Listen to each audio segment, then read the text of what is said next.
오늘 말씀의 제목이에요. 브리스길라와 아굴라처럼. 그래요. 오늘 본문에 나오는 사람들은 브리스길라와 아굴라 부부입니다. 그들은 하나님 앞에 위대한 헌신자였고 사도 바울의 동역자였습니다. 저는 헌신하는 심려선교회가 브리스길라와 아굴라 같은 성도 되기를 주의 이름으로 축복합니다. 누구와 같이요? 브리스길라와 아굴라처럼. 브리스길라와 아굴라처럼 되기를 원하면서 사도 바울을 도와 놀라운 사역의 열매를 거둔 이 부부의 헌신이 어떤 헌신이었는지를 한번 알아보고자 해요. 우리 배워야 될 거 아닙니까? 그들을 닮아가야 되지 않겠습니까?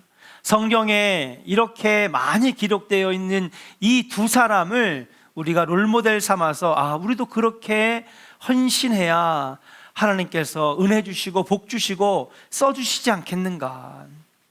오늘 이 말씀은 심려선교회 회원들 뿐만 아니라 우리 모두를 위한 말씀이라고 생각하면서 브리스길라와 아굴라의 헌신에 대해서 함께 같이 은혜를 나누고자 합니다. 첫 번째는 그들의 헌신이 과연 무엇이었을까? 따라합시다. 인생의 목적이 달라진 헌신이었습니다. 인생의 목적이 달라진 헌신이었어요. 여러분들 다 아시다시피 브리스길라와 아굴라의 원래 직업은 무엇입니까? 천막 제조업을 하는 사람들입니다. 지금은 천막이라고 하는 것 이렇게 별거 아닌 것처럼 생각이 들지 모르겠지만 이 로마 시대에는 천막이라고 하는 것은 오늘날 삼성, LG와 같은 대기업을 말하는 겁니다. 왜 천막이 중요하냐? 당시에 로마는 전쟁을 하는 나라였습니다. 수백 개의 나라와 민족들을 정복했습니다. 그러면 전쟁터에 갈 때 전쟁을 하는 사람이 정복하러 그 땅을 갈 거 아닙니까? 그러면 이 로마 군인들이 정복하러 땅을 갈 때에는 이들에게는 건물이 없어요. 그렇죠? 성도 없습니다. 그럼 이들이 자는 곳은 어디예요? 천막입니다. 지금도 군대 생활하는 군인들 천막 치고 동계훈련, 유격훈련, 연합작전 이런 거 하는 것 아니겠습니까? 그 천막업이라고 하는 것은 노다지 엄청난 부를 쌓을 수 있는 여러분 직업이라고 말씀드릴 수 있어요. 그리고 지금이야 워낙 콘크리트를 붓고 그다음 벽돌과 철근과 여러 가지 건축 공법들이 지금 존재하지만은 당시에는요, 여러분 이 천막이라고 하는 역할이 건축업에는 꼭 필요한, 예를 들면 아파트를 짓는데 샷시 들어가야 돼, 안 들어가야 돼요? 들어가야 되잖아. 보일러 들어가야 돼요, 안 들어가야 돼요? 들어가야 되는 거예요. 그럼 이 천막은 뭐냐? 당시 로마 시대에 건축업의 한 축을 담당했던, 오늘날 샷시나 유리나 대문이나 도시가스나 보일러처럼 이렇게 건축업에 꼭 들어가는 겁니다. 원형 경기장을 갔는데요, 여러분 원형 경기장, 거기가 우리나라처럼 사계절이 없고 뜨거운 햇빛이 있기 때문에 원형 경기장에는 뭐가 쳐져 있어요? 천막이 쳐져 있어요. 이 천막이 쳐져 있어서 울림도 나고 오페라도 하고 여기서 공연도 하고 여러 가지를 하는 거예요. 그 마지막 원형 경기장, 아레나 운동장, 격투장, 모든 건축물의 마지막 마무리 공사는 천막이었습니다. 그래서 그늘을 만들고 공명을 만들고 많은 기능들을 담당하는.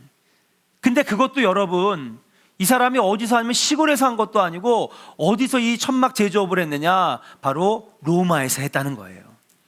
가장 인구가 많은 350만, 여러분 지금도 350만은 큰 도시예요, 안 큰 도시예요?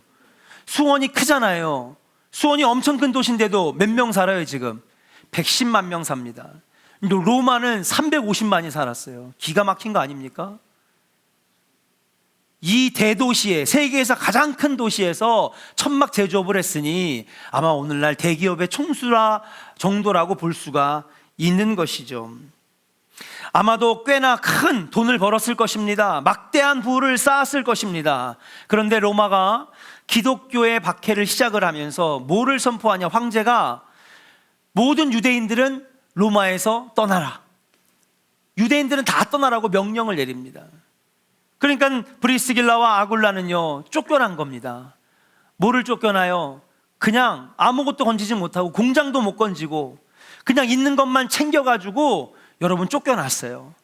그래서 새로운 사업터를 찾았는데 새롭게 정착한 곳이 어디였느냐? 그게 바로 고린도, 그리스의 고린도라고 하는 도시까지 사실은 쫓겨난 것이고 추방당한 것이라고 볼 수가 있는 것이죠.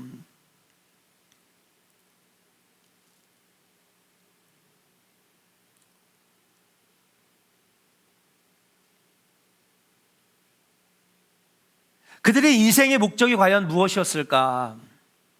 아마도 그들의 인생은 로마에서 큰 도시에서 사업을 시작했으니 그들의 원래 인생의 목적은 아마 돈을 많이 버는 것, 사업이 성공하는 것, 막대한 부와 권력을 차지하는 것, 이것이 아마 그들의 원래 인생의 목적이었을 것입니다.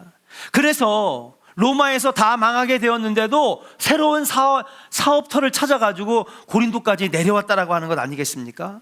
그런데 그러다가 고린도에서 운명적인 만남을 경험하게 돼요. 그게 누구냐? 바로 사도 바울을 만났다는 것입니다. 사도 바울을 통하여 예수님의 말씀을 들었습니다. 하나님을 만나는 중생의 체험을 하게 됩니다. 그리고 브리스길라와 아굴라는 사도 바울의 헌신의 동역자가 되게 되었어요. 사도 바울은 브리스길라와 아굴라를 이렇게 소개합니다. 따라합시다. 예수 안에서 나의 동역자 된 브리스길라와 아굴라, 나의 동역자. 이 동역자라고 하는 말을 헬라어로 뜻을 살펴보니까 짐을 같이 지고 매를 같이 맞는 자라고 하는 뜻을 갖고 있대요. 동역자는 뭐냐 하면요, 좋은 일 있을 때만 같이 축하해주고 웃고 떠들고 맛있는 거 먹는 사이가 아니라 여러분, 무거운 짐도 같이 들어주고 매를 맞는 고난이 오면 같이 고난을 당해주는 그러한 사이였다라고 하는 사실이에요. 4절에서는 좀 더 구체적으로 표현하고 있습니다. 말씀을 한번 같이 읽어보겠습니다. 로마서 오늘 본문 16장 4절 말씀입니다. 시작. 그들은 내 목숨을 위하여 자기들의 목까지도 내놓았나니 나뿐 아니라 이방인의 모든 교회도 그들에게 감사하느니라. 아멘. 그들은 내 목숨을 위하여 자기들의 목까지 내놓았으니, 곧 그들은 주님의 복음을 위하여 주의 종 사도 바울을 위하여 생명 바쳐 헌신하는 동역자였다라고 하는 사실이에요. 돈 많이 벌고 사업 성공하고 그래서 로마에서 한번 망하게 되고 추방당했는데 와가지고 새로운 사역지, 새로운 사업터를 찾아서 고린도에 정착했던 그들의 목적은 분명히 부와 명예와 그리고 돈을 많이 버는 것이 그들의 인생의 원래 목적이었습니다. 그러나 이제 그들은 달라졌어요. 사도 바울을 만난 다음에 여러분, 그들의 인생의 목적이 달라졌습니다. 예수를 믿는 이후로 인생의 목적이 확연하게 달라졌어요. 그전에는 사업 성공이 부를 축적하는 것이 내 인생의 목적이었는데 예수를 만난 이후에 그들의 삶의 목적이 달라졌습니다. 이제는 사업도 하나님의 영광을 위하여, 돈을 많이 버는 것도 하나님의 영광을 위하여, 자기들의 소유와 물질도 하나님의 영광을 위하여 쓰기로 결정했다라고 하는 사실이에요. 여러분, 우리는 인생의 목적이 달라진 사람들입니다. 믿으시면 아멘. 우리 인생이 달라진 사람들입니다. 브리스길라와 아굴라가 하나님을 만나고 예수 그리스도를 구주로 영접한 다음에 여러분, 새로운 인생이 출발되었는데 이제 어떤 새로운 인생으로 바뀌어졌습니까? 사도 바울의 헌신하는 동역자로 하나님의 영광을 위하여 자기의 것들을 내놓는, 심지어는 내 목숨까지도 내놓을 수 있다라고 말할 정도로 그들의 인생이 달라졌다라고 하는 사실이에요. 저는 우리 조원의 성도들이, 우리 심려선교회에 우리 헌신하는 우리 회원들이 인생의 목적이 달라질 수 있기를 주의 이름으로 간절히 축원합니다. 나의 유익을 위하여 구하는 것은 응답받지 못할 확률이 90%가 넘어요. 그러나 하나님, 내 인생을 하나님 위해 쓰겠습니다. 그래, 그럼 너 필요한 게 뭐냐? 돈도 필요한데요. 그래, 내가 돈도 줄게. 뭐 필요하냐? 성공도 필요한데요. 네, 주님의 일들을 위하여 내가 성공해야 되겠습니다. 성공 주시고, 인생의 목적이 달라지면 우리가 망하는 것이 아니라 오히려 그 뒤에 하나님이 더 좋은 것들로 채워주시는 복이 있을 줄로 믿습니다. 우리 조원의 모든 성도들의 인생의 목적이 달라지는, 우리 목적이 달라지는 인생을 살아가는 헌신자들 되기를 주의 이름으로 간절히 축원합니다. 두 번째 따라합시다. 교회 중심으로 헌신한 사람입니다. 2번만 나오는 건 뭐죠? 어떤 중심이요? 교회 중심이에요. 브리스길라와 아굴라의 헌신, 첫 번째는 헌신하는데 주님을 위하여, 주님의 영광을 위하여 인생의 목적이 바뀌어진 헌신이었어요. 근데 인생의 목적이 하나님의 영광을 위하여, 주를 위하여, 복음을 위하여 이렇게 인생의 목적이 바뀌어지지 않고도 헌신을 할 수 있어요. 헌신을 할 수 있단 말이에요. 근데 그 헌신이 뭐냐? 내 만족을 위해, 나의 유익을 위해, 사람들에게 인정받기 위한 헌신으로밖에 그치지 않는 거예요. 바리새인, 사두개인, 제사장들도 다 헌신했어요, 여러분. 헌금도 잘 드리고 기도도 하루에 5번씩 하고요, 철저하게 예배 시간을 지켰습니다. 그런데 그들의 인생의 목적이 달라지지 않으니 그 모든 예배도 헌신도 여러분 다 자기를 위한, 자기를 드러내기 위한 도구밖에 되지 않았다는 거예요. 두 번째 특징은 뭐냐? 그들의 헌신은요, 교회를 중심으로 하는 헌신이었다. 그 대표적인 예가 뭐냐? 그들은 어디를 가든지 자기의 집을 아낌없이 교회로 내놨어요. 자, 어디서? 이 브리스길라와 아굴라는요, 고린도에서도 자기 집을 교회로 내놓고, 그러니까 자기 집을 교회로 쓸 수 있도록 내놨어요. 에베소에서도 자기 집을 교회로 쓸 수 있도록 내놨어요. 로마에서도 여전히 자기 집을 교회로 여러분 꺼내놓고 개방하고 있다라고 하는 것을 볼 수가 있습니다. 5절의 말씀을 한번 같이 읽을게요. 자, 5절의 말씀 같이 읽어요. 시작. 또 저의 집에 있는 교회에도 문안하라. 내가 사랑하는 에베네도에게 문안하라. 그는 아시아에서 그리스도께 처음 맺은 열매니라. 아멘. 5절 말씀을 한번 보세요. 또 저의 집에 있는 교회에도 뭐하라? 그래요. 앞에 3절, 4절이 다 브리스길라와 아굴라 얘기인데 5절에 가서도 또 저들의 집에 있는 교회에도 문안하라. 저의 집에, 브리스길라와 아굴라의 집에 뭐가 있다는 거예요? 교회가 있다는 거예요. 가정에 교회가 세워졌다는 것입니다. 그래서 고린도전서 16장 19절의 말씀을 보면은요, 그들의 집에서 모이는 교회라고 소개하고 있어요. 이것도 같이 읽어요. 시작. 아시아의 교회들이 너희에게 문안하고 아굴라와 브리스가와 그 집에 있는 교회가 주 안에서 너희에게 간절히 문안하고. 아멘. 자, 로마서에 보면요, 여러분 로마 교회의 성도들을 향해서 쓴 편지거든요. 그러니까 아마도 마지막에, 원래 로마에서 천막 제조업을 하다가 쫓겨났어요. 고린도에서 사도 바울을 만난 다음에 고린도에서도 오늘 자기 집을 교회로 내놓고, 그 다음에 사도 바울이 에베소에서 3년 동안 교회를 세운 다음에 다른 전도 여행을 떠난 다음에는 누구를 부르느냐? 또 브리스기라와 아굴라를 불러요. 그래서 자신이 떠난 에베소에다가 이 둘을 평신도 목회자로 세우고, 그리고 여기서 아볼로라고 하는 젊은 목회자를 브리스길라와 아굴라에서 키워지게 됩니다. 에베소에서도 자기 집을 교회로 내놓고, 그 다음 마지막에 브리스길라와 아굴라는 다시 로마로 들어갔던 것 같아요. 그 로마서 마지막에도 우리 16장에도 보면 너의 집에 있는 교회에 문안하라. 그러니까 가는 곳마다 자기 집을 교회로 내놓은 것을 볼 수가 있는 것이에요. 오늘 고린도전서 16장 19절에도 그들의 집에서 모이는 교회, 그러니까 고린도 교회는 어디서 모였어요? 그쵸, 큰 교회 터를 짓기 전까지는 브리스길라와 아굴라의 집에서 예배하고 교제했다는 사실이에요. 브리스길라와 아굴라는 나그네 인생으로 이곳저곳 다님으로 환경이 안정되지 못했는데도 불구하고 여러분 자신의 가정에 여러분 교회를 세워서 자신의 가정에서 예배하고, 그리고 찬양하고, 그리고 봉사하고 헌신하는 귀한 헌신을 했다라고 하는 사실이에요. 무엇입니까? 여러분, 가정은 그저 밥 먹고 쉬고 자는 것을 넘어서서 내 가정을 교회로 만들었던 것이고 늘 교회를 중심으로 하는 신앙생활을 했다라고 하는 증거가 바로 오늘 디모데후서에 로마서 16장에 고린도서 16장에 나타나는 증거들이라고 말씀드릴 수 있어요. 어떤 신앙생활이 건강한 신앙생활일까? 목회의 연수가 제가 길지는 않지만 건강한 신앙생활하는 사람의 특징을 보면 교회 중심의 신앙생활하는 사람들이 건강한 신앙생활을 하는 줄로 믿습니다. 교회 안에서의 신앙생활은 잘 안 하고 다른 곳에서 가서 열심만 내는 신앙생활, 잠깐의 열정은 보일 수 있겠지만은 길게 신앙생활, 여러분 우리 신앙생활이 1, 2년 하고 끝날 게 아니잖아요.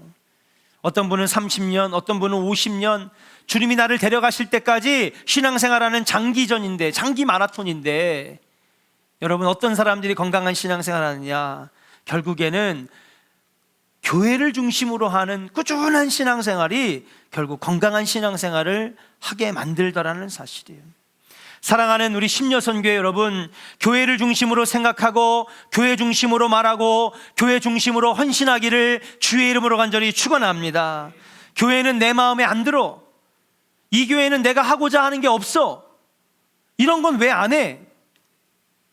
그래서 많은 사람들이 뭔가 번쩍이고 이벤트가 있고 임팩트가 있고 좀 열정적이고 막 이런 데를 막 찾아다녀요.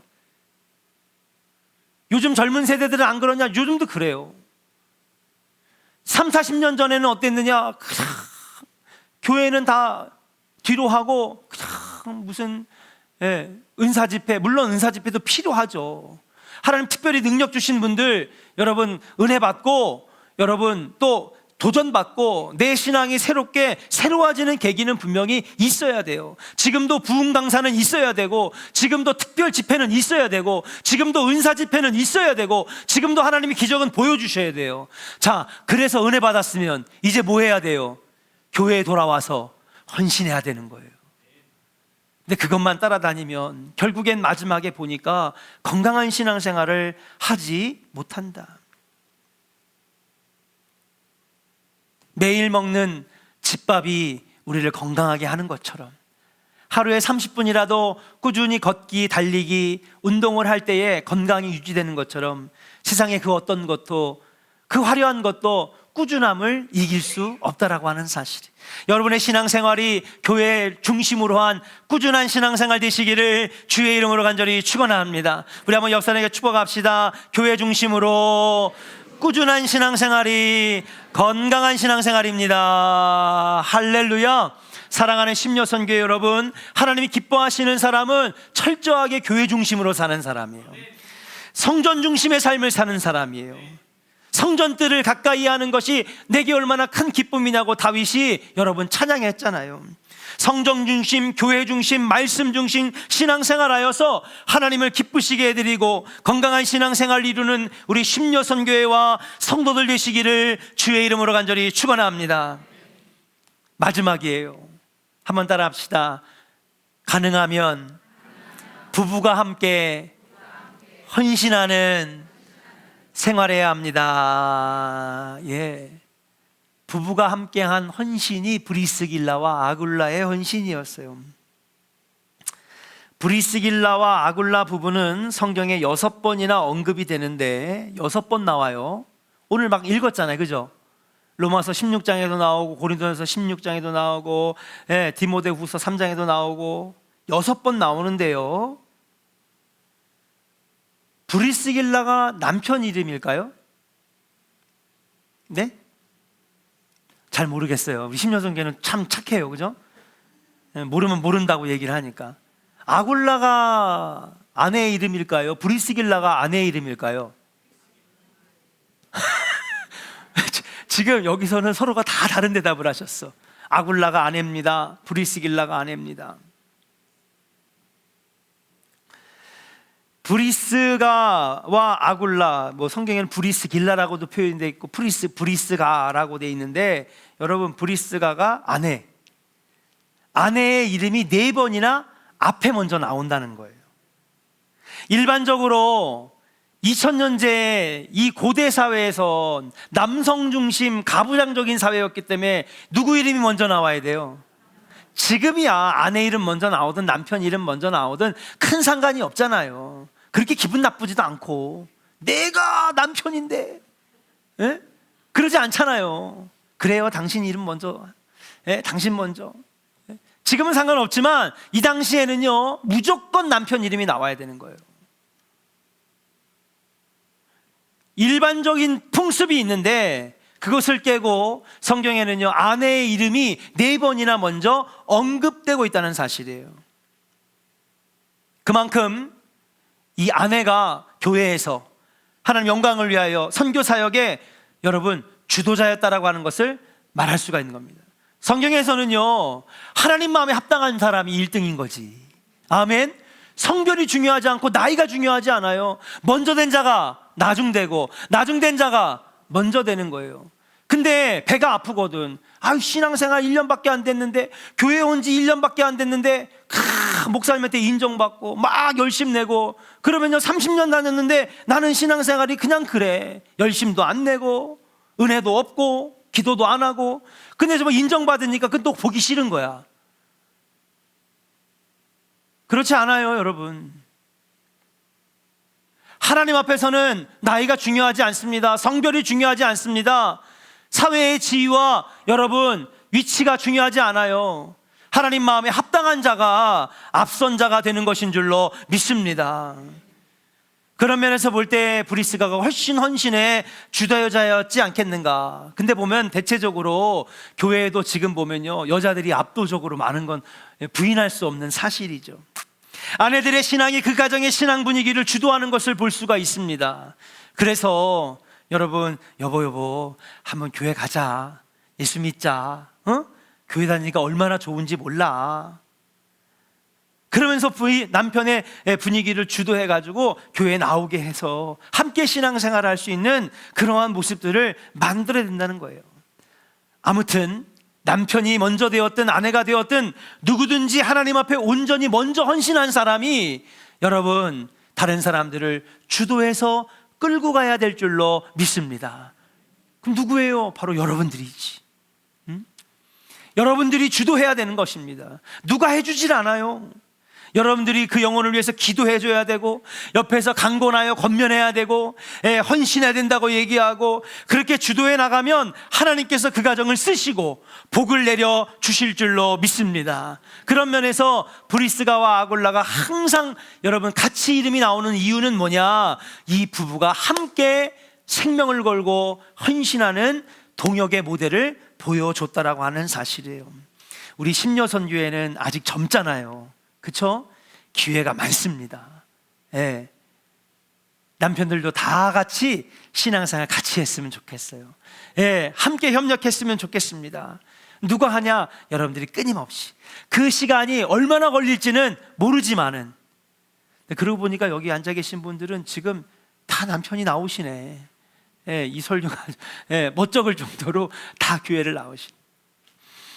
함께 협력할 때 하나님께서 얼마나 기뻐하시지 않겠는가. 여러분 코뿔소라고 하는 동물 다 아시죠? 코뿔소 이렇게 코가 가운데로 이렇게 해가지고 막 밟고 다니는 그 코뿔소가 있잖아요. 근데 이 코뿔소는요 시력이 굉장히 나쁘다고 합니다. 마치 양처럼 시력이 너무 나쁘대요. 그래서 다른 동물의 위협을 감지하지 못한다고 합니다.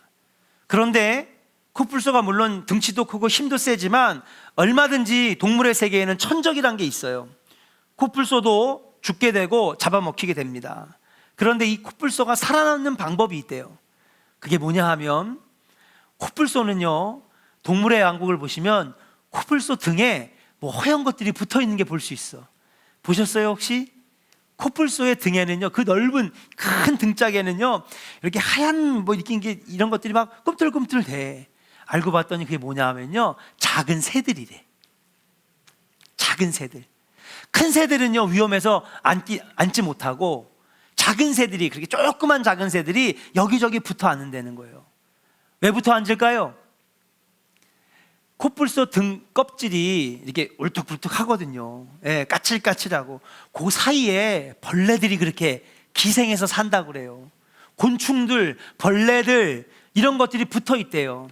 그러면 새들은 뭐 먹고 살아요? 벌레 먹고 살잖아요. 야, 이 코뿔소 등짝이요, 여러분 완전히 여러분 그 쿠쿠 같은 부패인 거야. 예, 아주 진수성찬이야. 그래가지고 그 하얗게 꿈틀꿈틀거리는 게 다 이런 조그만 새들이라는 거예요. 그러면 코뿔소가 승질 날 거 아니에요. 와가지고 자꾸 간질간질하고 막 자기 거 막 부리로 막 짜가지고 막 하면은 코뿔소가 여러분 기분 나빠요, 안 나빠요? 아, 생각해보세요. 옆에 지금 왔는데 옆에서 자꾸 옆구리 쿡쿡 찌르고, 예? 볼 막 쿡쿡 찌르면은 기분 좋은 사람이 어디 있어요? 코뿔소가 또 한승질 하는데. 근데 참 신기한 게 뭐냐면요, 코뿔소가 있잖아요, 등딱지에 엄청나게 조그만 새들이 그렇게 많이 붙어 있는데도 화를 안 내. 쫓아내질 않는 거야. 평상시에 코뿔소의 그 흥흥거리고 그르릉그릉거리는 그 승질을 생각하면 벌써 막 몸부림치면서 새들을 다 쫓아낼 텐데 안 쫓아내. 그 이유가 뭔지 아십니까? 그렇죠. 코뿔소는 시력이 나쁘기 때문에 천적이 오는 것을 보지 못한대요. 근데 누가 알려줘요? 새들이 앉아있다 갑자기 일제히 확 날아가면 코뿔소가 알아채는 거예요. 천적이 왔구나. 그때부터 코뿔소가 도망치는 거예요. 그러니까 이 둘은 뭐예요? 공생관계야. 아, 참 동물의 세계는 신비해요. 그쵸? 귀찮으면 코뿔소가 벌써 몸을 뒤틀면서 그 조그만 새들을 다 날려보내고 막 저리 가라고만 했을 텐데 그냥 남겨두는 거예요. 마음껏 있어라. 그다가 천적이 나타나고 위험 상황이 오면 일제히 그 새들이 확 날아가면서 이 코뿔소에게 위험을 알리고 딱 떠나는 거예요. 그러니까 서로가 도와주는 관계지. 코뿔소는 이들에게 먹이를 제공해주고 새들은 코뿔소에게 천적이 왔다는 것을 알려주니까 얼마나 좋습니까? 이렇게 합력하는 거예요. 레이틀이라고 하는 오소리가 있어요. 그리고 두견새, 이 오소리와 두견새, 여러분 참 이 오소리와 두견새가 여러분 전혀 어울릴 것 같지 않아요. 오소리 여러분 아시죠? 오소리, 두견새, 아니 동물과 새, 조류? 너무 안 어울릴 것 같아요. 근데 이 둘이 일치하는 공통점이 있답니다. 뭐냐? 이 둘은 꿀을 좋아합니다. 그래서 놀라운 게 새들은 새들끼리 움직일 것 같고, 그죠? 포유류는 포유들끼리 움직일 것 같은데 웃긴 건 이건요, 여러분 오소리와 여러분 두견새가 같이 행동해요. 아주 좋은 시력을 가진 두견새는요, 여러분 꿀이 있는 벌집을 찾아냅니다. 그 오소리는 그걸 따라가요. 자, 꿀은 발견했어. 근데 두견새는요, 이 꿀을 채취할 수가 없어. 힘이 약하니까. 그럼 뭐예요? 오소리가 가가지고 여러분 이거를 파헤쳐 주는 거예요. 그러면 두견새도 꿀을 채취해가고 오소리도 꿀을 따먹고 같이 움직입니다. 한 명은 시력이 약한 오소리를 위해서 이 벌집을 찾아주고, 한 명은 가서 두견새가 힘이 약하니까 가가지고 벌집을 파헤쳐가지고 꿀을 채취하게 해주고. 이게 여러분 서로 도우며 공생하는 자연의 질서인데, 인간만 여러분 이기적이고 또 파괴적이고 개인적이고 그렇게 욕심에 가득해서 살아가는 모습이 아닌가. 하나님의 세계, 창조의 세계는 합력하여 선을 이루는 세계인 줄로 믿습니다. 코뿔소와 작은 새가 함께 공생하고요, 오소리와 두견새가 함께 공생해서 여러분 함께 살아가는 것, 거기에 아름다운 열매와 복이 있다라고 하는 사실이에요. 우리 심려선교회가 그런 신앙생활 할 수 있기를 주의 이름으로 간절히 축원합니다. 부부가 함께 신앙생활하고 심려선교회가 함께 코뿔소와 작은 새, 그럼 가셔가지고 네가 코뿔소 할래? 내가 작은 새, 그거 역할 나누지 말고요. 예, 예를 들어서 그렇다는 거지. 그렇게 해서 합력하여 선을 이룰 때에 브리스가와 아굴라처럼 아름다운 헌신의 열매를 맺지 않겠는가. 사랑하는 우리 심려선교 여러분, 오늘 브리스가와 아글라의 이 모델을 통하여 오늘 배웠습니다. 그런 하나님의 쓰임받는 일꾼, 헌신자가 되기를 소망하면서 여러분의 인생, 이제는 하나님의 영광을 위한 인생, 이제부터는 합력하여 선을 이루는 헌신, 그리고 교회 중심, 성전 중심, 말씀 중심의 신앙생활을 하여서 하늘의 복을 많이 누리고 조원교회에서는 없어서는 안 되는 귀한 기둥 역할을 감당하는 우리 심려선교회, 우리 조원교회 성도들 되시기를 주의 이름으로 간절히 축원합니다.